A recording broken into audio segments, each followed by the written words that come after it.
A body of mass m is situated at a distance 4 re above the Earth's surface, where re is the radius of Earth. How much minimum energy be given to the body so that it may escape? अब बच्चों ध्यान समझिएगा। Let's say ये जो है earth surface ले लिया, मास ये है अर्थ का, और ये रेडियस जो है वो आर ई दे रखा है, रेडियस ऑफ अर्थ आर ई है। अब इससे कह रहा है कि ये सेंटर से आर ई सरफेस तक है। सरफेस से बच्चों 4 आर ई डिस्टेंस पे है, सरफेस से 4 आर ई डिस्टेंस पे। याद रखिएगा, जो बॉडी है मास एम का, वो सरफेस से 4 आर ई डिस्टेंस पे है।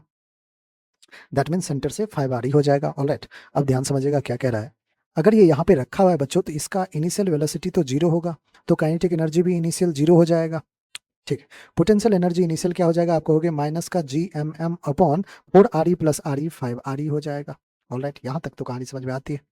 अब है कि हमसे पूछा जा रहा है कि कितना मिनिमम एनर्जी दे दें सो दैट इट में एस्केप कर जाएगा, कहीं इन्फिनिटी पे चला जाएगा। इन्फिनिटी पे फाइनल वेलोसिटी जीरो, तो काइनेटिक एनर्जी जीरो। इन्फिनिटी पे बच्चों पोटेंशियल एनर्जी भी जीरो। तो अगर मैं टोटल एनर्जी की बात करूं, ई इनिशियल, ई क्या है हमारा, टोटल एनर्जी। टोटल एनर्जी होता है kinetic energy plus potential energy. Initial है इसलिए इनिशियल के इनिशियल जीरो है, यू इनिशियल है माइनस का G M M upon 5 R. तो बच्चों इनिशियल टोटल एनर्जी कितना है अपने पास, आपको हो गया माइनस का G M M upon 5 R E. चलिए इसको रखते हैं। फाइनल की बात कर ले, के फाइनल जीरो हो जाएगा, क्योंकि ऑफकोर्स बच्चों एस्केप कर गया, कहीं ना कहीं तो वेलोसिटी जीरो होगी, तो वहां पे काइनेटिक एनर्जी भी जीरो होगा। पोटेंशियल एनर्जी एस्केप ही किया है किसी इन्फिनिटी पे, पोटेंशियल एनर्जी भी जीरो होगा। तो टोटल एनर्जी फाइनली क्या हो जाएगा, आपको हो गया के प्लस यू, दो की जीरो हो जाएगा।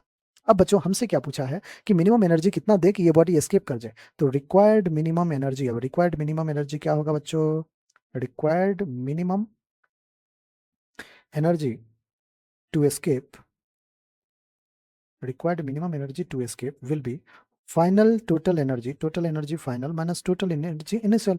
total final energy जीरो है, माइनस का इनिशियल कितना है, माइनस का G M M upon 5 R E. तो बच्चों माइनस माइनस प्लस हो जाएगा, G M M upon 5 R E हो जाएगा। ऑप्शन में देखिए बच्चों, तो स्मॉल जी के टर्म्स में है, कैपिटल जी के टर्म्स में आंसर नहीं है, कोई बात नहीं बच्चों।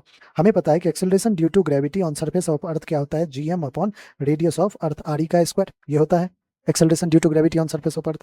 यहां से बच्चों क्या मैं जीएम को लिख सकता हूं जी टाइम्स ऑफ आर ई का स्क्वायर, हाँ बिल्कुल लिख सकते हैं। तो ये जी यहाँ पे जो रिक्वायर्ड एनर्जी है वो उसका था जी एम एम, तो एम को रखिए जीएम की जगह लिखिए जी आर ई का square divided by 5 times of R E. बच्चों आपको हो गया सर एक आर ई ने एक आर ई को कैंसिल किया, हमारे पास आ गया m g r e upon 5। Small g के टर्म्स में आ चुका है m g r e upon 5।